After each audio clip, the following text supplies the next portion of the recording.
It's only 2 days left before the Nigerian Labour Congress makes good its threats of an all-out industrial action backed with protests starting on Wednesday.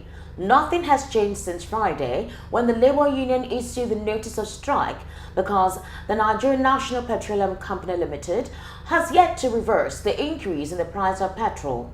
Last night, the NLC boycotted a meeting with the federal government. President Bola Tinubu emphatically declared in his inaugural speech last Monday that there would no longer be a petroleum subsidy regime as it was not sustainable. The NLC argues that the NNPCL doesn't have the monopoly to act illegally even as a private company. The NLC National Executive Committee has therefore directed all state councils and all industrial unions to commence mobilize for the nationwide industrial action. Now, our guest today to talk about this is a scholar and public intellectual analyst, Adeni Yukunu. Good morning and welcome to VOP this morning. Thank you very much. I appreciate you for having me in your studio again. Thank you. It's a beautiful place, I must say. Thank you. Yes, please. Now, the president appears to be having a rather rough start to life in Aso Rock, but we could also say he brought this upon himself. What do you think? Well, I really want everybody who takes leadership position to understand that uneasy lies the head that wears any kind of crown. Jesus wore the crown of thorns. Kings wear the crown of gold. The crown of political responsibility is that which is upon the head of President Bola Ahmed Tinubu, and he has to wear it. Nobody should think leading 200 million people is easy. Some people cannot manage one woman, divorces, let alone managing a nation. So at times when we think leadership is easy, let's cut that thinking. It's a huge challenge. Some people cannot take care of 2 children or 1. It therefore means that he should expect, bearing in mind the nature of Nigerians and the fact that the suffering had lingered and the patience exhausted. Therefore, people don't want to wait any longer. They just want to see something happen. So if you say he brought it upon himself, it means that you do not speak or utter polysemous words. When you say something, be definite. If he had said subsidy will be removed in July, in August, nobody would worry. But he said it, leaving the expression open-ended. Therefore, he must live with what he has said. But having said that, let's say this, that many processes leading to this impending strike that you talk about, leading to the fact that a meeting was called and only the TUC executives were there, can be associated with the fact that the people who are taking this country forward are not even doing what they have to do. Number one, let's look at the bone of contention. The NNPC, as an organization belonging to Nigerians, Nigerian National Petroleum Corporation, has the powers as a regulator.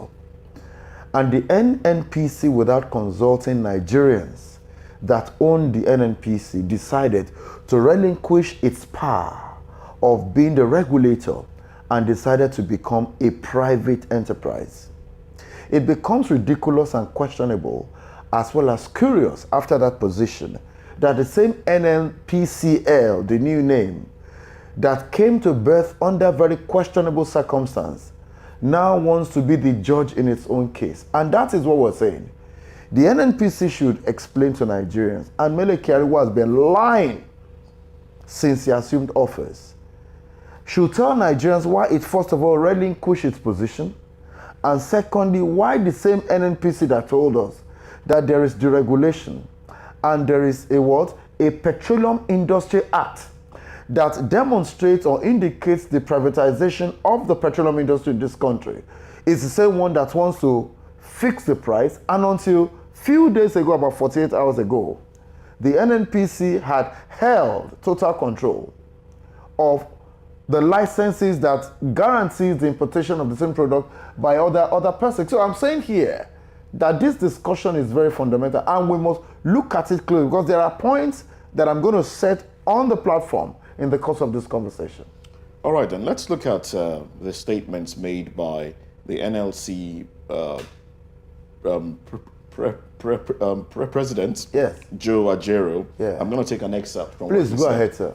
He said, this is an ambush and runs against the spirit of the principles of social dialogue, which remains the best platform available for the resolution of all the issues arising out of the petroleum downstream sector. And then he went on. He says, government cannot in one breath be talking about deregulation and at the same time fixing the prices of petroleum products. Yes, please. Now, this, according to him, still quoting him, negates the spirit of allowing the operation of the free market unless the government has, as usual, usurped, captured, or become market forces.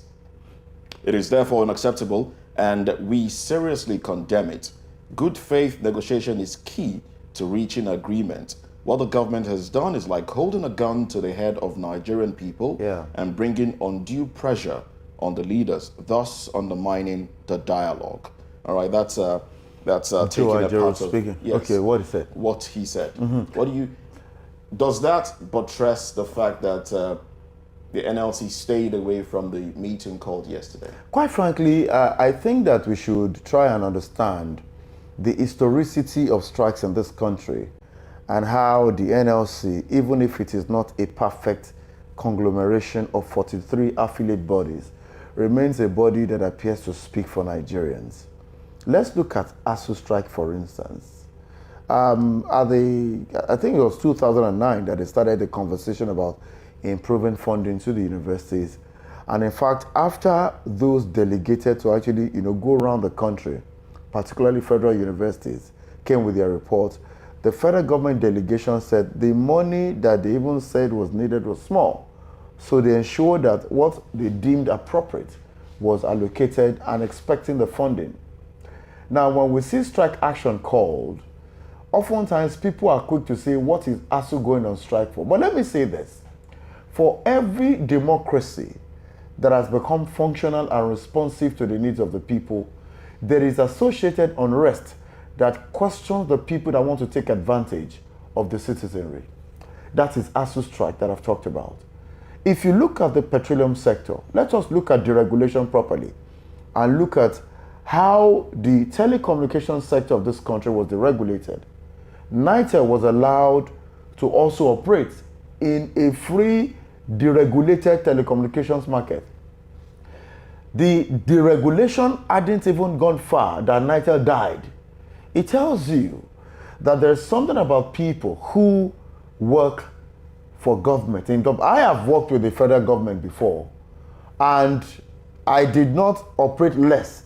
It means that the federal government can actually produce, before I came to the private sector, it means that the federal government has the capacity to hire people that have the capacity to work, but the federal government and its internal bureaucracy will always not let the best be got out of the people.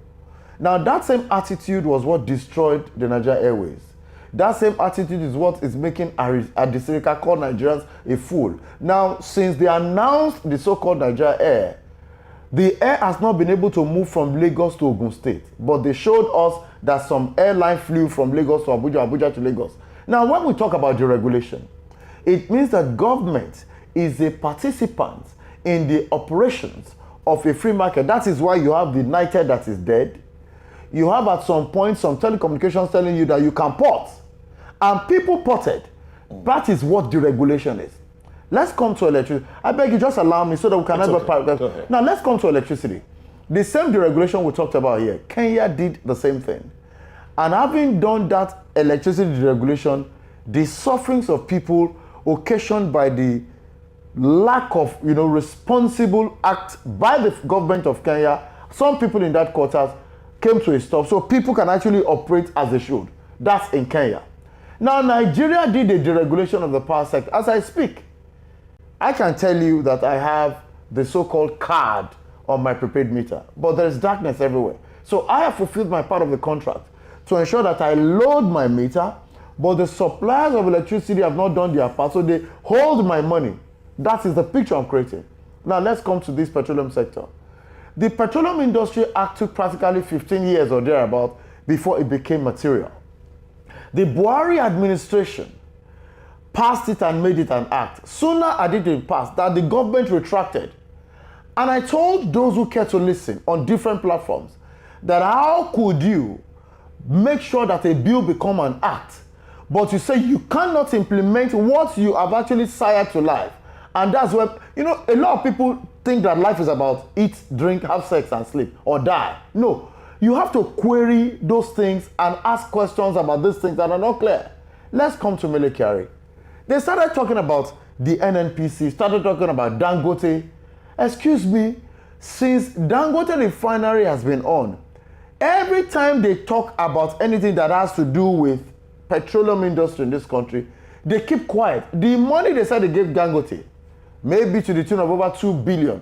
What we need for turnaround maintenance is less than that. So you have to ask yourself, what government that is sensible invests in somebody's private business and allows its own to die? What government signs a bill, the petroleum industry bill, to an act and rescinds from ensuring that it becomes operational? What government tells you that it has deregulated the petroleum industry in the country and is still fixing the price, even if it has to do with certain NNPC stations? You don't have such powers. It tells you here that government is preserving what belongs to the Nigerian people for itself. And I need Nigerians to be aware that this Buhari administration was and is still a colossal fraud. I can cut the Bola Tinubu administration a little slack because it's less than 2 weeks in power. I can cut him a slack. I'm saying this on international TV because the world is watching. The person who was there for over 8 years saw the Dangote refinery, so-called Dangote refinery that they said belonged to a private person. How do you just continue to... The money they invest, it belongs to who? It belongs to the taxpayers, to every one of us here who have paid money. So how can people suddenly want to twist the entire process to favor a few? Even I heard the Vice President, Kashim Shettima, last week talk about that the cabals are there. I'm wondering how you can lose your testicles as the leadership of a country, saddled with the responsibility to provide protection for the lives and property of Nigerians, which of course is also the country's petroleum sector. So you have to ask yourself, when you are deregulating and doing all of this, who gets favored? Just look at it. In 2015, they were supposed to actually increase the salary because according to what is in law, every 5 years you review salaries. You didn't do that in 2015. Even the few who did that are still struggling. Many are still owing people. 2020 came, you're supposed to review salaries upwards. You've done nothing. 2023, 2 years from the third increment that was supposed to have been reviewed, yet you are quick in one fell swoop to increase the price. I bought for 500 while coming here. 500, that's what I bought while coming here today. You can imagine many others who do not have the means to even put fuel for their businesses. So I'm simply saying that everything that Joe Ajero said, because that's the pivot of this conversation, is justified. And for many people who are saying, some people depend on daily, see, people are so much about food. And any country that wants to liberate itself, go and check the history of revolution across the world. People have sacrificed to make sure that this doesn't continue. And let me tell you, Mele Kyari and his ilks have set this country ablaze, and they will be the first to be incinerated by what they have caused. Okay, so let me ask you now. Mele Kyari made a statement last week. Yes, sir. That despite the commissioning of the Dangote refinery, and despite the fact that by the ending of July and August, when they start, refining, producing about 650,000 barrels, yes, please, that the pump price of petrol will still remain on that benchmark. Now, the idea is, if you're going to produce or refine locally, right, prices ought to crash. It's not supposed to remain that high. Yeah. So what is the essence of we producing locally and the price of petrol remains high? The point remains that the people who have colluded, as it were, to give monopoly, sort of, to Dangote refinery are those who continue to keep this country in darkness as well, so that monies can keep coming to them. The gap between the rich and poor continues to increase. The distribution of wealth is not as it should, so that this country can continue to go under just for their selfish interests. You have to ask yourself, why the federal government, let's talk about the Obasanjo administration, $16 to $19 billion for electricity. Nothing has been seen from it. They deregulated that same sector, the Jonathan administration, to the extent that he sacked the person that was his minister of power, Professor Naji, because he had a stake. He showed interest. And as a minister, you're not supposed to have a company that is interested. He sacked Professor Naji because he was an interested person in the deregulation process. Now we still do not have power. Why? some people that are grossly incompetent and don't have business in actually handling the power business were given allotments. And that is why across the country the power situation is completely off. The Buhari administration did certain bamboozling and said states can generate power. What are the infrastructure created for a place like Zamfara, Sokoto, places like Jigawa, places like Borno and Kebbi, where you're having security issues? Are they going to be able to evolve the kind of capacity that Lagos has to be able to do it? Because every Nigerian matters in this conversation. It's not just about those in Lagos or those in Abuja or those in Kano. Now, I'm saying here very clearly that it is a demonstration of the interest of the people who believe that the wealth of this country belongs to them. I still say today that for people who are keen watchers, the NNPC doesn't have any business becoming NNPCL. And I'm saying this, let any one of them watching us anywhere come sit in this studio with me so that we can trash these issues out. While they were de-strengthening, as in DE, de-strengthening the NNPC, they were strengthening Dangote Refinery because that is where they want to take the country's resources. I still say today, let anybody tell me, they tell us since 1900, let me be hyperbolic in my conversation, that we do between 1.8 million barrels to 2 million barrels per day. Of that amount, about 300,000 barrels should be kept aside for Nigerians. Yet these same people will not ensure that what should go to Nigerians, having refined it anyway, comes to us. They will tell us again that they take some of the finished product to neighboring countries because that is where they take them to collect more money. Yet the same government doesn't have the power to put trackers, cheap trackers in articulated vehicles to call out those taking our finished commodities or petroleum products to the border area to sell where they're supposed to take it to Nigeria. So when we talk about all of this, you said something. How do you decide to start relying on a private business that also belongs to many people in this government, including President Muhammadu Buhari, including Melekari? Let them come and tell me what I'm saying is wrong. This is a broadcast going to the world. Let them come and tell me this morning. The reason I'm pained is because they make a fool of Nigerians. They make it seem as if we're all stupid people. They make it seem as if nobody can look at them. I'm saying Melekari is a pathological liar. Somebody who is a lies that can never be revoked. His inconsistencies are well documented. Excuse me, Let's be mindful of the language. No. I said, hold on, Moses, please, let's say this. Whatever I am saying now, in this age of Google, can be verified. Okay. The same, excuse me, when you tell me A and you tell me B and you say C and you are operating from an organization, there are no truths there. Do you want me to actually be circumspect with truth? He had once said that Melekari had once told Nigerians that the reason we are not having monies remitted to the government is because they are paying subsidy. The same Melekari came back to say later that there is no money to pay subsidy. You are not remitting money. Excuse me, what I am saying here today can be verified by the world listening to me. Subsidy is meant to elapse. The supposed subsidy is meant to elapse by the ending of this month. Now, apparently... Well, I'm not aware of a date. I'm only aware of a month. They should talk about the date. Yes, exactly. Yes, please. Ending of June. Okay. That the subsidy will elapse, meaning that this hike is meant to start off possibly August, if that particular subsidy elapses. So, if it's been paid for, and they said that remove subsidy, they've hiked pump price. So where is the money? Who is the money? Who is 3.7 billion naira a day. Obviously, within some couple of years, I think about 7 trillion. I'm saying here that is where Nigerians need to pay attention, please.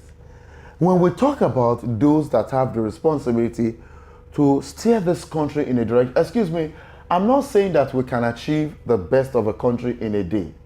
This journey could be 10, 20, 30 years. I agree.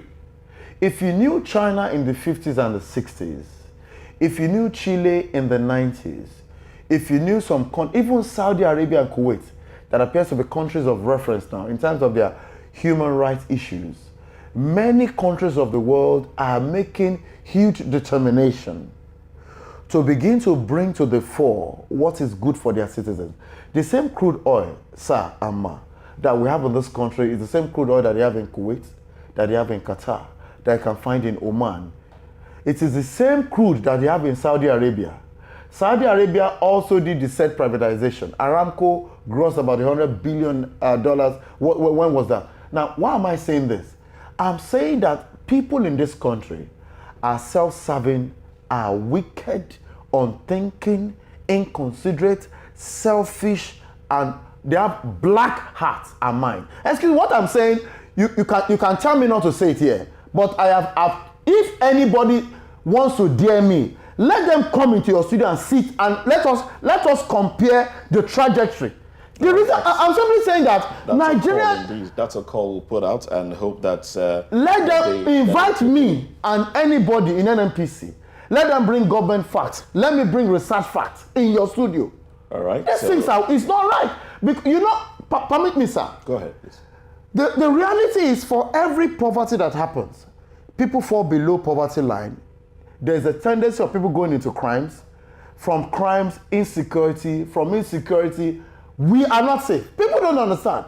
There's always a chain reaction for anything you do. If you have wealth distribution properly put forward, I can guarantee that you have less unemployment. People that are unemployed, even if it is small businesses, will be employed. Crime is reduced. In the absence of being able to create wealth, insecurity and threat to life happens. And that is what many of these people do not understand, because their family members, and my family is here. Every member of my family is here. It has already started happening. Yes, please. The stealing has commenced voraciously on the road, in traffic right now. There's a lot of concern. Most definitely, yes, please. That. But let's look at what the NLC is saying. The National Union of Electricity Employees are saying that they will also back the NLC strike. Now, it's almost like a double barrage of hurt and pain on Nigerians. When that, do we think that possibly there should be a consideration on that the people who will feel the effect of these vehemently are the average poor Nigerians? Well, I think that Nigerians should understand the country they live. At times when you are mentally prepared for this kind of thing, it helps you to cope better. For some of us who have gone outside and come into this country, immediately I am close to landing at Muritala, I prepare myself for the heat. Okay? So I always prepare I just switch my mind, because the last time I was out of this country, for the entire period I was there, I wasn't sweating profusely. And even when I sweated, my cloth not smell anyhow. In all the airports that I journeyed through before I came to Muritala, I wasn't sweating profusely, except maybe when I carried my bags, just trickles, and that's normal. Immediately I got to the arrival wing of Muritala Mama, the sweat that didn't come out of my body for 2 months immediately started. I was dazed. But I prepared my mind, because that is what it is. The same at the Sirikasa, who cannot provide air condition for the airport, international airport, is the one that is giving Ethiopian air as Nigerian air. That's an aside. You see, the Union of Electricity Workers don't have an option. Government is the biggest debtor to the electricity companies in this world, in this country. I was at a forum where the former Vice President Yemi Osinbajo, and I asked him, I said, sir, the administration you are with wants to ensure that there is power. I think that one thing you should do, sir. I was talking to the former Vice President here in Lagos. I was invited. I said, can you please, sir, try as much as possible to prove to us that you are ready to deal with electricity problems by making sure that no government office makes use of generator. He first of all was shocked. He now said, we can't do that, or we will not be able to work. Excuse me, if your administration was serious about solving electricity problems, why can't you say, for us to feel it and know that we don't have to, we will stop using power generators? That's what he's probably watching me, or his children, or his in-laws now. I don't know. But the former Vice President told me that. So when you're talking about those within the electricity sector, they also have the challenges they are going through. Because the point is, everybody gets affected. Those who are there go to the same markets that will go to buy this. I said I got it for 500 this morning. Outside of Lagos, in Kano, is about 560 to 570. In the east is regardless of where that in the east. That is it. So I'm saying, yes, sir. Let me ask you this. Yes, please. As a concerned Nigerian, yes, please, are you in support of the subsidy removal or not? It's a yes or no. I can't respond. That's a dangerous question. Just ask me. I'm so sorry. Yes, please. We have Victor Atawa joining us virtually this morning. Victor, good morning. Victor? Good morning for having me. And Welcome to VOP this morning. Good morning for having me. All right, thank you. Yeah, Please go proceed. ahead. All right, I wanted to say this, Moses. I think that at this stage of my life, yes or no questions are dangerous questions for me to answer because it boxes you somewhere. If you're talking about the removal of subsidy, I think you have to talk about the quality of the lives of people first. In the US, for instance, there are 3 types of fuel. You have the leaded, unleaded, you have the premium. When I go there, the cheapest one is what I buy because now waiting my power carry. Before you had the last recession and everything, I think a year plus ago, it used to sell for 188. They sell per gallon in the US, or maybe about 2 something. Now, if I go per gallon 388, it depends on where I buy. You could get for 314. That is the unleaded. So what do? I look at my pocket. I drive my car. I buy the cheapest. It is good, but it depends on your pay pocket and the quality. Now, reason I asked is... Go ahead. Okay, go ahead. Okay, thank you very much. So why have I said that? The reason one is able to have option is because the country gives you the room to do that. And based on the fact that you earn and you're able to pay for what you want. If you're talking about removal of subsidy, I agree. But how many Nigerians earn up to $1 a day when you are eating for less than that a day? So that is the picture. You cannot just...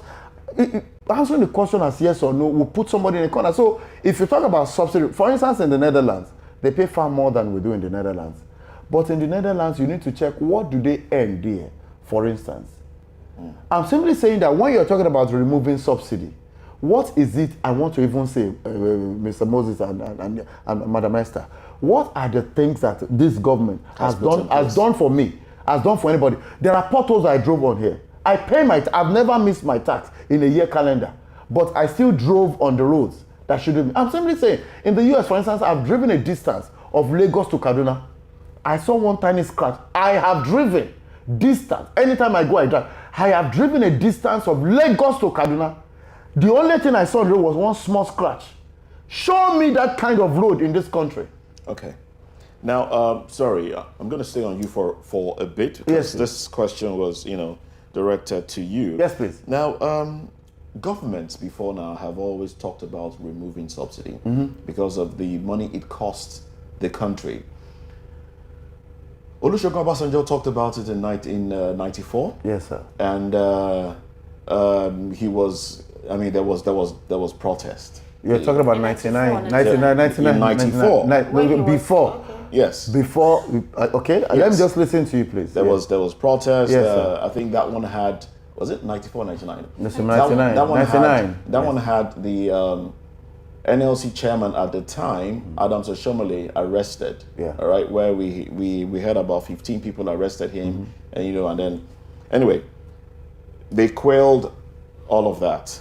And then in 2012, there was another protest. Yeah, January. That was January the Jonathan 1st. administration. Jonathan administration made the announcement on January 1st, and Nigerians went on the street. That wasn't an NLC planned strike, but NLC came on board. Yes, civil society organizations. Basically Bakari. Yes, please. Exactly. So NLC came on board like on the 4th day or thereabouts, and gave a face to it. So there was now a body to negotiate with. Yes, please. All right. Now that lingered for some time. We had the Occupy Nigeria.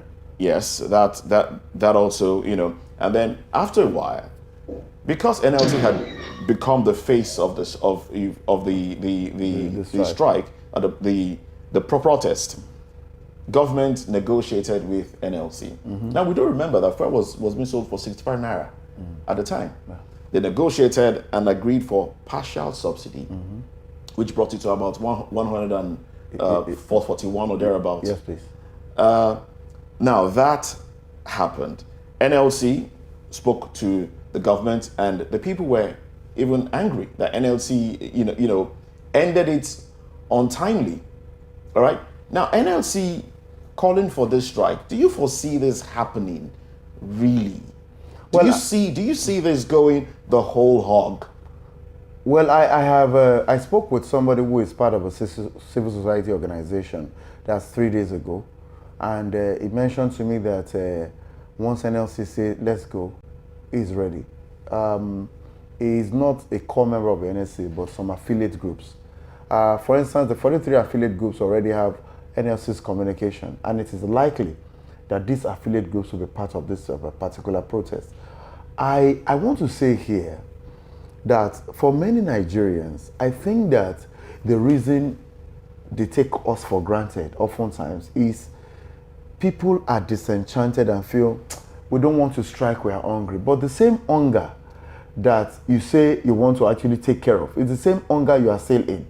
When you say, for instance, NLC's strike causes hunger, it affects us, are you out of the poverty? Are you out of the hunger? Have your lives become better? I think what we only need to do is to let NLC understand that if you are representing the people and the people says this is what we want, I think NLC must do everything to ensure that they come together with the people to fulfill the mandate of the people, because they are representing the people by extension. And if you look at the Peter Obi phenomenon, obviously, that rode on the shoulders of the NLC, it's supposed to be more or less like the Labour Party in the UK, apart from the Conservatives, or maybe the Independents. The picture being painted by the NLC is not a bad one, but it's a picture that can improve regarding representing the people properly. And I think that is where we should go to. So I think that it is likely. Don't forget also that the fear factor is always part of it, that if they say there's going to be protests, people who don't want problems, people who don't want their private businesses to be affected, will rather close shop and stay back, take little they have and be managing. But I think that it is time for the average Nigerian to evolve a consciousness that for every strike called, there is a reason. After all, NLC never called a strike all along. And I'm simply saying this. What really is the benefit of this government to the people? I have my water, I pay for it.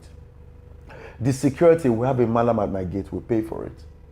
The roads leading into my area, terrible, I pay taxes. So you have to ask yourself, what is the usefulness of this government? For instance, the government before this one, because this one is still new in office. It is. Let's just give them Mr. Humphrey, slack. It's the Nigerian government, sir. Under one party, even if it's another party, it's the Nigerian government. I had caught this administration some slack when I started this conversation, but let me tell you, for you to desire a office, for instance, you say your party marry, your party, your mama, they enjoy each other. You think say marriage is about sex alone. You forget say bills they there. You forget say children they come. You forget say school fees they there. So you enter and you say, what is happening? You have desired the office of a husband. You have desired the office of a wife to wake up at 4 a.m. You must desire the responsibility.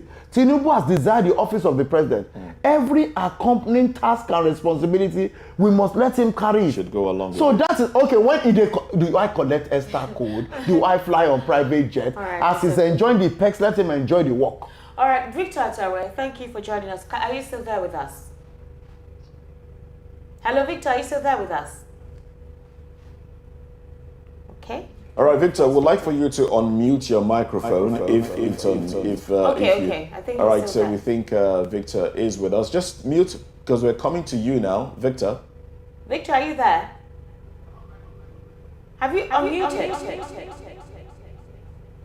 Okay, All so right, but all we right. can't hear him, so probably we need to put some. But can you hear us?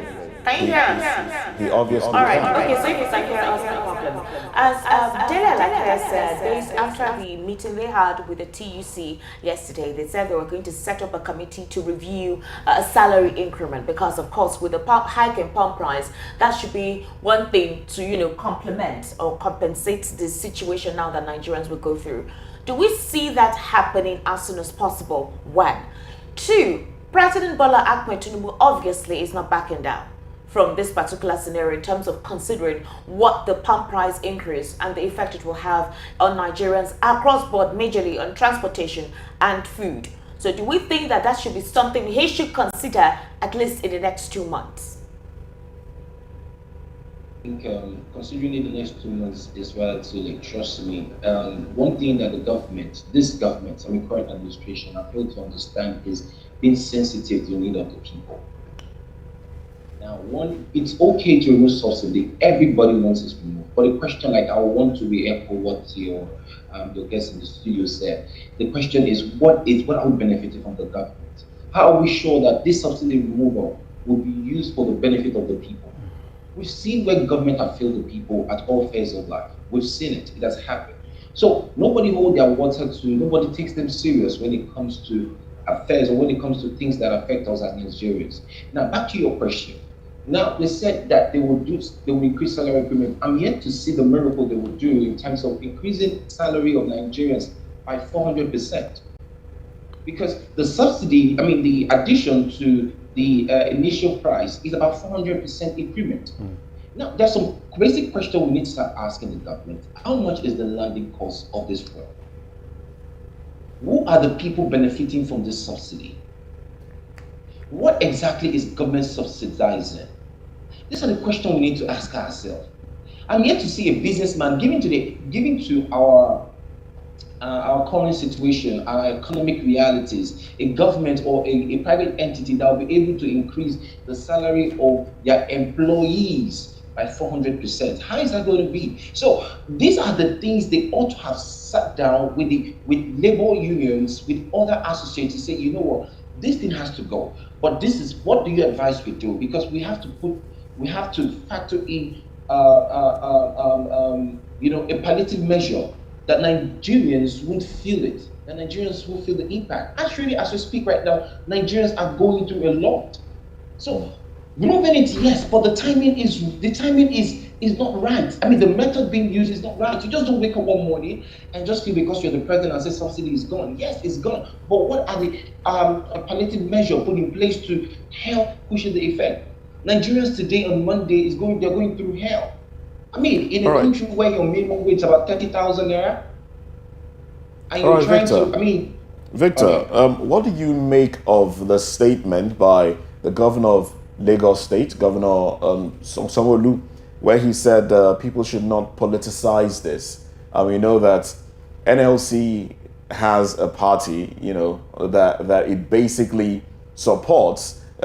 Looking at this now, if we start to look at it like a political move against the APC, against the president, don't you think that will water down the whole importance of this cry for, putting things in proper perspective before the subsidy is removed?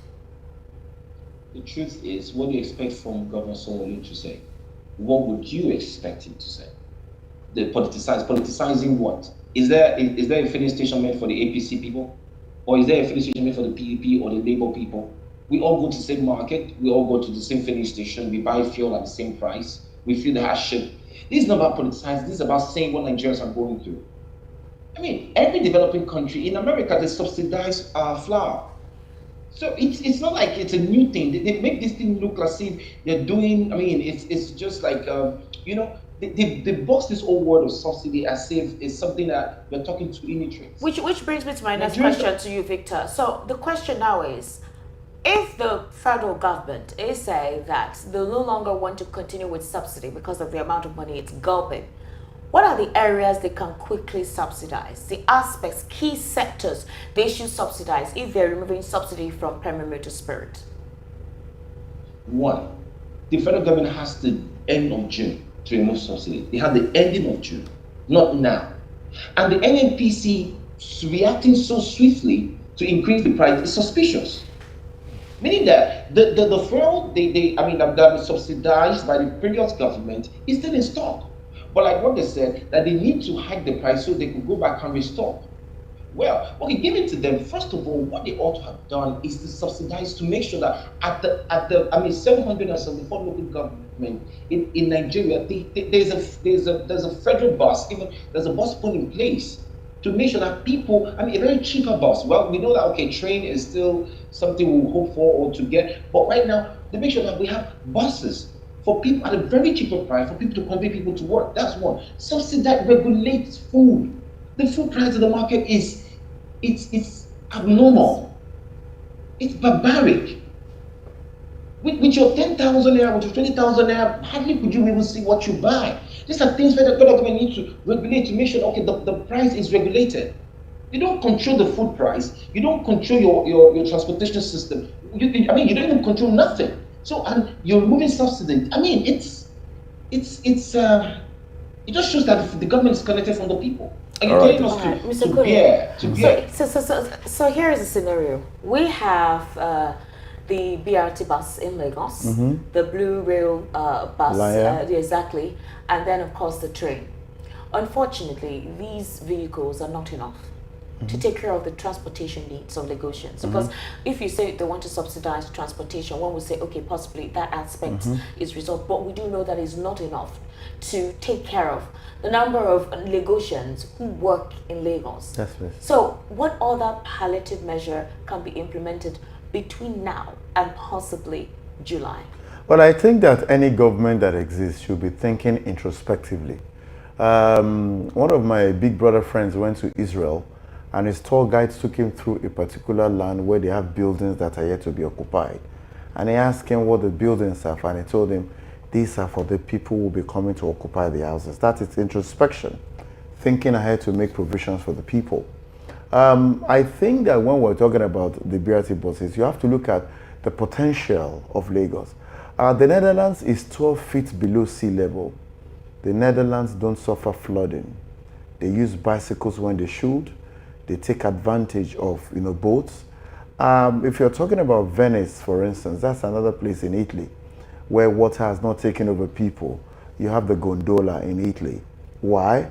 They understand the peculiarity of their terrain. Lagos is not maximizing her water potential. Lagos has more water, smallest land. Only, I think Anambra and Lagos are the two smallest by land in this country. But I'm talking about Lagos now. Lagos should leverage its water potential. It means, therefore, that Lagos must open our waterways and the fact that jetties must be built so that we can decongest the roads. It can never be enough, I know you should say that. More or less like telling me that India, that is in excess of 1 billion, should have people drive around more than trains. You have to create more opportunities for private operators to actually be part of the water transportation in Lagos. There actually is, though. But the question is that Nigerians do not trust. I don't understand what statement. What kind of 16th century statement is that? If God plunged us in the Maldives, are we going to look for road by force? Maldives has one airport in and out. It has water. So if we lived in Hawaii, we'll be looking for the road. More witchcraft, more mami water, but they're afraid of the same water that they're operating from. What's the meaning of that? Diabolical practices are prevalent and people are afraid of the same water that enables the diabolic practice. Please let us stop this ridiculous thing. If you live here, evolve the mindset. I have gone on water many times. From Ikorodu, from the island. I've gone from Badagry to the island. I have done the road many times. My issue is this. The government that has the capacity to win the hearts of people, to demonstrate by its operation that it can provide safety, it's the same government that doesn't seem to understand. Let me tell you, leadership provides the capacity and opportunity for people to take advantage of what is provided. If I was afraid of lights, for instance, when we were small, they always told us we don't have to be afraid of the dark. So what do? They take us into our rooms, they put on the light, they put it off to see that nothing is there. It's just that the light is put off. And that is the same thing. Babaji Sanwo-Olu should ensure that some of his journeys in the eyes of the people, they are made by water. As a leader, you show that you can, but you can't see leadership here. Aso Rock Hospital first, there's no syringe. When they built it, Buhari is still not using it. So how do you expect people to trust the medical system of this country that people won't die? So when you're talking about providing leadership, and particularly people choosing the option of going by water, it simply has to come from the leadership. Let us see, for instance, the person who is the Lagos State Minister of Transportation once or twice a week, not drive. Let him use the water transport. Put it on social media. When people see the people that create this service, use the same service, they trust the service. So that is how you build trust. I can't tell my children, for instance, don't smoke, don't drink. And they catch me at one corner, boozing my life away. They won't trust what I've said. The same thing with leadership. And that's how we can solve it. The roads can never be enough, especially bad roads. And the fact that more people are coming into Lagos, you can't solve that. You actually decongest the roads by making water transportation very efficient. Allow plenty people in the private sector that have the money to provide the service. The Lagos State government is not really doing that. All right. President Bola Ahmed Tinubu, while he was campaigning, made a statement. He said that please allow Nigerians to breathe. That was when we had a cash crunch situation, and of course people couldn't have access to petrol. So people were queuing at the filling station. Also, they couldn't have access to their money. There were queues at the filling station. There were also queues at the bank. Yes, sir. Of course, the marketers, nobody could buy anything, and there was hunger. And so he said, please allow Nigerians to breathe. Kicking off his administration, we're experiencing the same thing that he actually promised to relieve Nigerians of. So would we say, again, you said earlier that you were going to cut... I'll cut him a slack on that. Yes, yes. You said you were going to cut him a slack. One would think that possibly he would have given Nigerians a breather, considering that subsidy is not meant to elapse until the end of this month. Let me say this. No president writes his speech. Let me say Winston Churchill did write his own speeches. But many presidents don't. They have those employed to do that. After they have written it, they give it to him. He looks at it. Whatever he wants them to add or remove, they remove. But it doesn't essentially. But just tell them, I want you to focus on A, B, C, and D. President Bola Ahmed Tinubu did not quite, look in between.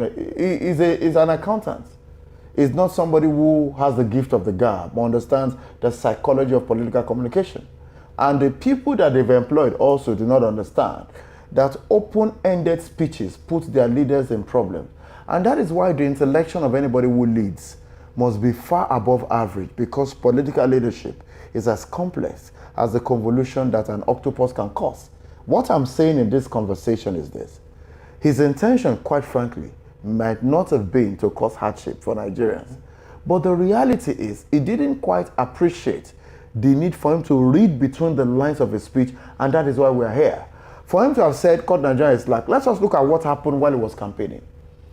At the height of the cash problem, he talked about it in Ogun State, that this particular cash issue, this thing they are doing, he wasn't in support of it at all even before he assumed office. Yes. And that is why when we have some conversations in places like this, where the world watches us, we have to tie it back to the things that happened. I won't forget, his campaign in Ogun State was when he made that statement, and he condemned the fact that you have put hardship on the people, and even said they are doing it because of, one way or the other, because of him. Yeah. The person you don't want to win, the person you are preventing from maybe giving money around, which wasn't even anywhere, the same person is the person that is leading the country right now. So to what end? So I think very strongly that Bola Ahmed Tinubu, the president of the country, has to do everything within his mental capacities to solve this problem. Because this problem is his problem 101%. All right then. Yes, sir. Now, there are other questions arising. Most of it to the fact that government is not naming names as to who the oil thieves are. These are questions that have... these are questions that came up from 2012. Yes, please. All right? Due to the protests. I'm going to take us back, there. Due to the protests, a lot of eyes were opened. A lot of people were made aware that these are the things, going on. Yes. People are stealing from Nigeria. And I'm going to come to Victor, and then I'll ask you the same thing. So yes, now, I'm going to quote Joe Odumakin from the 2012, there's a strike action that happened at the protest in 2012. What she said afterwards, said, the gains of Occupy Nigeria include the great awareness that corruption is the key issue in Nigeria oil sector and not subsidy. The HOR probe and the Ribadu Committee report eloquently speak to that. Now, the shoddy handling of the prosecution of indicted subsidy thieves clearly demonstrate that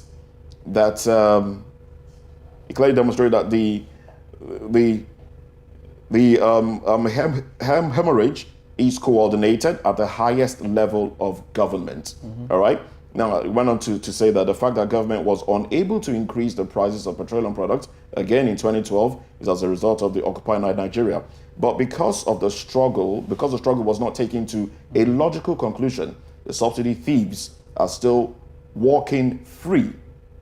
All right? And the official theft in the name of subsidy continues. Now, let's tie this to Achike Chud also. He said if there was any major thing that was gained from that exercise, that's the 2012 protest, was the fact that it opened the eyes of Nigerians, especially those who were doubting whether there was subsidy or not. Now, he also did say that it helped to educate Nigerians. But hey, here we have, there was a report, the Ribadu report. Yeah. All right, and it listed some people. Yeah. It pointed fingers at some people Yes, as to being involved in oil theft. What happened afterwards? You know, Nigeria's... I'm going to come to you, Victor, but let's take you first. The system that the country operates is, you find out that a lot of people that are corrupt, among the citizens, are also very close to the powers that be. So they're able to rub hands and look away from lots of things because one hand has actually taken care of the other. Institutions appear weak instead of being strong. There's a recent development about the ICPC, the Independent Corrupt Practices Commission, where the lawmakers want to review the person who should have administrative powers and create commissioners. Why? Because Professor Bolaji Owasanoye, who is the executive director of the ICPC, followed a lot of consultancy projects, and some projects that were abandoned were to the tune of about 43 billion. And because of the findings they had done, consultancy projects are obviously under the purview of lawmakers. Many of them have returned to site, and the lawmakers are not happy. So they want to do everything to review the constitution, as it were, of the ICPC to weaken the powers of the person who is the chairman or the executive director, as it is. Why have I referred to that? Many of the corruption cases that we find within the subsidy oil sector are corrupt cases that many politicians themselves are involved in. Don't forget, you cited something that Joe Odumake said following the 2012 strike and protest and all that. Farouk Lawan was a lawmaker back then that collected marked dollars from Femi Otedola. And Femi Otedola insisted, now you caused this matter, so I will go there now. Femi Otedola insisted that he wanted that probe televised.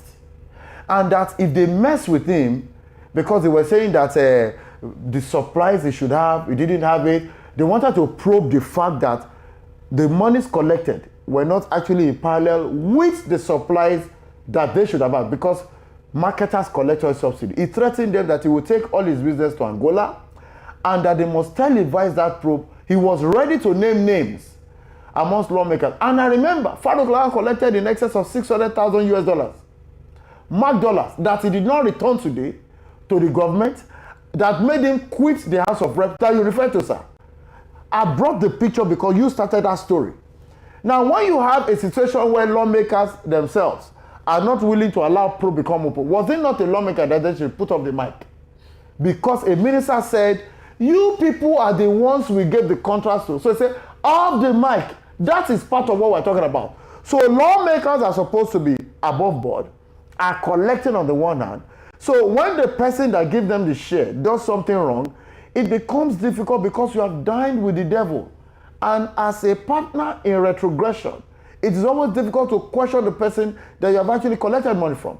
And that's the problem here. So all these issues about subsidy payments that are not complete, about supplies that are not made, is simply because the people who have the monitoring responsibility have also had their hands in the till, and it's impossible for them to question it. That's how I want to respond, sir. All right, thank you very much. Victor, now, how do you respond to this? To be honest, your guest in the studio is so apt when it comes to this response. To be honest, we live in a country where those that are to be named, are even more close to the power in the country. So it's impossible to do that. We'll just really make noise and, of course, try to see if the government will do the needful. However, all right, and you also do know that. Go ahead, please. Go ahead. Okay. This is, of course, point to the fact that it's a big thing. We live in a country where people are powerful, are greater than the system. So that's why the system is kind of weak. And of course, if you see a system that tries to have, of course, those that are supposed to protect the interests of the people that are elected to be in the house will try everything within their means, of course, to see how they can cripple that corporation, as it were. That is why we have cases we have court cases that are still yet, you understand, that are will forever just be from one court to another, and before you know, they drop the file, and before you know, they will say the file, is missing. All right. So in light of this, Okay. in light of this, knowing that government cannot name names, and the president has said oil thieves should be crushed, and we know that removing the subsidy may not work because these people they are still close to power. Their names have not been made, have not been put out there for people to point fingers and say, oh yes, you are the people, you and you and you are the ones making us suffer. Since their names have not been put out there, how then do we expect what is being worked on to actually work? See, it's a simple thing. Possible. However, one of my plea this morning is to NNPC to tell us exactly is the landed cost for this PMX. What is the landed cost? All right. Now, I know what you're paying the subsidy to. Of course, it's close to just asking a very question that you can never get a response to. But the question is, what's the landed cost? Yes, the subsidy ought to be removed. That's the truth. But the question is the approach being used. You just don't come up with one more that, okay, you know what, our subsidy is gone. That is why, you see, in PR, there's how you tailor your words. Even though you want to pat it back, you can tell someone, you're acting very funny. But indirectly, you're acting the person is not up there.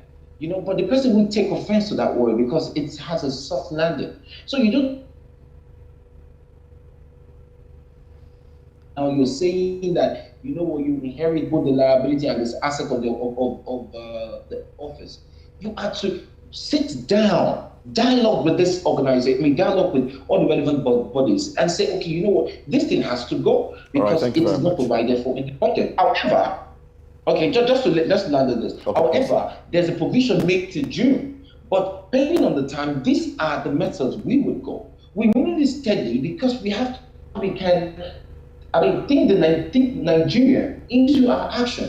By this point, they didn't think Nigeria into their action. And the street in the front price of any, it calls for suspicion. All right then. Thank you very much, Victor Atewe, for joining us.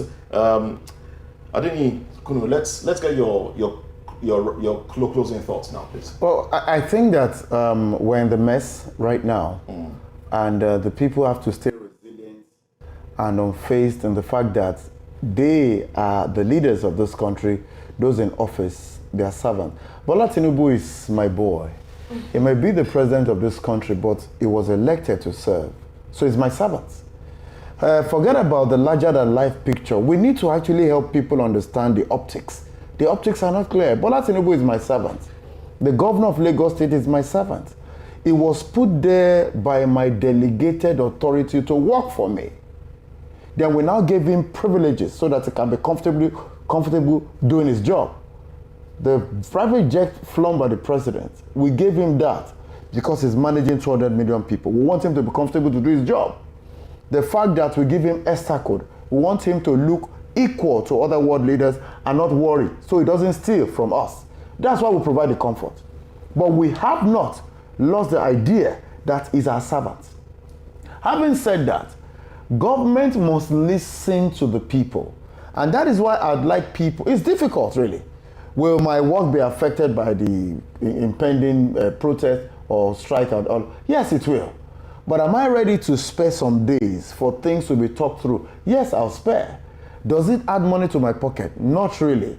Because the same way people get affected is what I get affected. But it will give me room to be able to have people that are representing Nigerians to speak and say, your process has been bungled. You have to address it. So I simply want to say that people should, this time, the NLC is not a perfect organization. They should stand with the NLC. And government must, at this point, begin to operate with a level of humility. Leadership is humility. Even if it is disciplined, even if it is definite, leadership takes a lot of humility. Nigeria can come out of this, but first, the process. Some people have to also go. Emefiele must leave that office. All right then. Mele Kyari must, because the point is, It is your capacity that brought you in there. So if suffering increases because of you, then you stand aside so that those who can understand and operate the system can be there. What of aviation? The aviation sector, they should ask Adeseka lots of questions. The logo he did that looks like something you cannot even do in Obalende with those people. These things must What be about probing them? Of course, it is what Bola Tinubu has to do. The reality is, I just mentioned the ICPC now. They want to reduce the power of the ICPC. Look at the battle between the DSS and the EFCC. Intergovernmental rife shouldn't happen because they have coordinated correspondences at times when they need to. It means, therefore, that everything that is questionable in the previous administration should be looked into. Right. If people must return money, let them return. If they have to sleep outside of their home in jails, maybe the law requires that. But Nigeria must move forward. All right, then. Thank you very much, Mr. Adeni Kunu. Thank you very much. I appreciate it. Please. And big thanks to you, Victor Atere, for joining us as well. Thank you very much. All right, so we'll take a little break now. When we come back, we'll go into business and entertainment.